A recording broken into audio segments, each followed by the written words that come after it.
근데 웹툰에서 보니까 네. 아빠의 현재 배우자가 지금 비서란 말이죠. 어? 근데 이제 주인공이 딸이 아빠가 남겨놓은 아파트 전부를 다 받아가는 것처럼 이제 웹툰에 나온단 말이에요. 네. 네, 근데 이게 가능한 건가요? 고운과 함께라네요. 실제로 사실 그 비슷한 사건에서 그 남겨놓은 그 상속 재산을 의뢰인이 네. 다 받아오는 사건들이 종종 있어요. 음, 이 사건, 그 웹툰에서 예를 들면은 네. 비서랑 결혼을 하면서 이제 한 25년 정도 이제 같이 살잖아요. 대부분의 재산을 아빠가 돈을 벌게 돼요. 아빠가 사업을 해서 재산을 다 일구고 돈을 벌고 하는 과정에서 엄마한테, 비서한테, 아내한테 돈을 계속 주는 거죠. 근데 그걸 뭐 집도 사줄 수 있고 뭐 차도 사줄 수 생활비도 있고 참. 돈을 굉장히 증여를 많이 할 수 있는데 음. 살아있을 때 생전에 증여한 돈들을 특별 수익으로 보고 상속 재산을 미리 받은 걸로 쳐주는 거예요. 내가 만약에 전 재산이 한 2억 정도가 있어요. 그런데 딸이 둘이 있어. 아내가 먼저 떠내보내고 딸 둘이 있는데 나는 난 딸들 너무 사랑하니까 나의 전 재산을 딸들에게 1억씩 나눠줘야겠다 라고 마음을 먹고 있었는데 기왕이면 첫째 딸이 결혼할 때 줘야지 라고 해서 첫째 딸이 딱 결혼을 했어요. 그래서 그래 딸 결혼 축하해 1억 줄게 하고 딱 1억을 줬어. 그리고 나머지 1억은 둘째 딸이 결혼할 때 주려고 그랬는데 내가 간 거야. 아, 먼저. 이때 상속 재산은 1억이잖아요. 그쵸. 1대1로 나눠 가지니까 네. 그러면 5천씩 나눠 가져야 돼요. 첫째는 1억 5천을 받고 둘째는 5천을 받았잖아요. 네. 그럼 둘째는 너무 억울해. 아이, 둘째는 원래 그만큼 받아도 돼요. 안 됩니다. 제가 둘째세요? 첫째니까. 아, 첫째구나. 제가 찾아서. 안 돼요. 그러면 안 되거든요. 네. 사실 이게 만약에 아버님이 계속 살아계셔가지고 둘째가 결혼까지 하고 1억을 주고 돌아가셨으면 첫째 둘째가 1억씩 사이좋게 나눠갖고 끝났을 사건인데 아빠가 먼저 돌아가시는 바람에 나머지 1억을 둘째가 못 받고 5대5로 반씩 나눠버렸잖아. 상속인들이 생전에 먼저 사전에 증여를 받으면 이미 상속을 받은 것처럼 상속분을 아. 성급받은 것처럼 계산해줘요.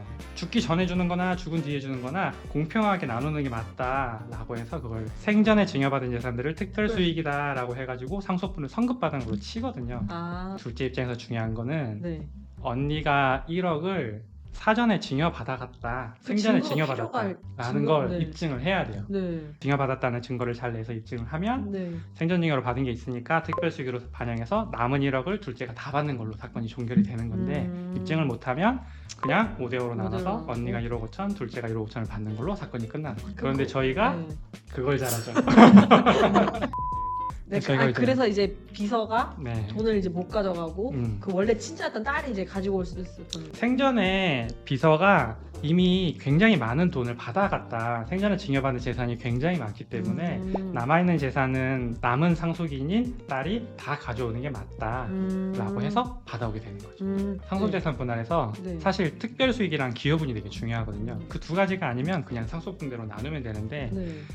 아까 그 비서분 입장에서는 기여분을 주장하는 게 되게 중요하거든요. 망인이 재산을 형성하는데 내가 기여를 했다. 그러니까 그 기여분만큼을 나에게 줘야 된다라는 취지로 이제 주장을 하는 거예요. 그분은 네. 이제 한 25년, 30년을 같이 살면서 일종의 부부 재산을 증식한 형성한 거죠. 거다. 그쵸. 근데 네. 그게 단순히 남편의 명의로 되어 있을 뿐 사실은 같이 일군 거기 때문에 기여분이 상당히 많고 딸은 25년간 연락 없이 있던 애인데 느닷없이 찾아와가지고 돈 달라고 하는 게 말이 되냐 이렇게 할 수도 있는 거죠. 쟁점이 되는 사건을 예를 들어보면 옛날에는 전통적으로 아이를 낳는 게 통상적이었기 때문에 아이를 낳고 아빠가 돌아가시면 엄마랑 자녀들이 재산을 상속받으니까 별 문제가 안 생겨요. 그런데 자녀를 낳지 않고 남편이 죽으면 시부모님이랑 나눠야 돼요. 시부모님이요? 네. 그건 뭐 말도 안 되는 소리야.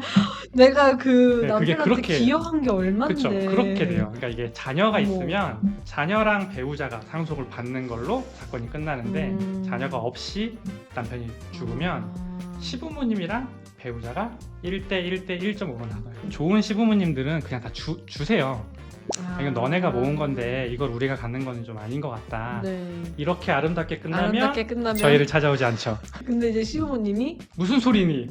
내 아들이. 내 아들이 그쵸. 내 아들이 얼마나 고생을 하고 번 돈인데 아. 이렇게 나오면 또 이제- 시부모님이랑 며느리랑 소송을 하게 되고 상황에 따라 되게 많이 다른데 예를 들어서 부부가 열심히 돈을 벌어가지고 한 10억을 모았어요. 한 10년 동안 10억을 모아가지고 근데 그 부부가 10억을 모았을 때 그 딩크족 부부 입장에서 이 10억은 우리 돈 10억이잖아요. 그쵸, 우리 돈. 그런데 하필 그걸 남편 이름으로 다 해놨어. 남편 명의 예금 통장에 10억을 넣어놓고 네. 막 모은 거예요. 근데 그때 당연히 아내 입장에서는 이건 우리 돈이야 라고 생각하고 10억을 모았는데 네. 어느 날 갑자기 남편이 탁 죽으면 10억 중에 한 4억 3천은 내 건데 5억 7천은 시부모님이 가져가요. 황당할 수 있어요. 네, 황당해요. 뭐지? 약간 이렇게 돼요. 네. 그런데 그게 내가 5억, 남편이 5억을 가지고 있다가 죽으면 상속재산이 5억이잖아요. 네. 5억을 43%, 57%를 나누면 되니까 아. 내가 한 7억을 갖고 시부모님 3억 정도를 갖게 되고 내가 10억을 다 들고 있다가 남편이 하나도 없어. 네. 전 재산을 다 내가 들고 있었어. 그러다가 네. 남편이 죽으면 다 내 거. 아, 남편이 네. 만약에 빚만 잔뜩 있는 상태에서 네. 사망을 하면 배우자랑 시부모님이 상속인이니까 네.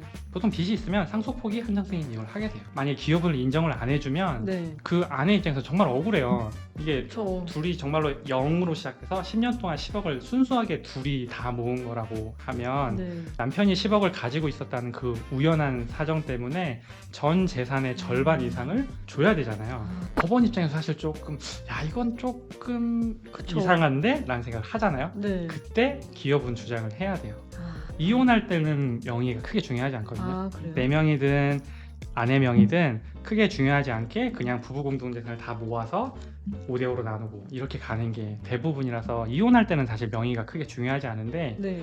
죽으면 명의가 되게 중요해요. 지금 결혼을 할까 말까 혼인신고를 안 하고 사는 친구들 되게 많거든요. 사랑해서 안 사랑해서가 아니라 뭔가 결혼이라는 제도 때문에 그리고 뭐 주택 청약? 맞아요. 요새는 특히나 한 1가구에 청약을 네. 한 번만 할 수 네, 있잖아요. 그런데 맞아요. 결혼을 혼인신고를 안 하면 나도 청약을 할 수 있고 네. 배우자도 청약을 할 수 네, 있으니까 맞아요. 청약을 2번 될 수 있잖아요. 혼인신고를 하지 않았을 때 부동산 자산을 취득하거나 처분하거나 하는데 유리한 게 너무 많아가지고 사실은 결혼하고도 혼인신고를 안 하는 경우가 사실 생각보다 되게 많아요. 그쵸. 그래서 다음에는 사실혼 약간 요런 느낌으로 그럴까요? 혼인신고, 사실혼에 대해서? 네. 이런 걸 네, 저희가 그것도 사실 재밌는 게 많죠. 네. 그럼 우리 다음에는 그런 주제로 네, 그런 주제로 네, 다음에는 더 재미있는 주제로 네. 네, 변호사님과 찾아뵙도록 하겠습니다. 네, 감사합니다.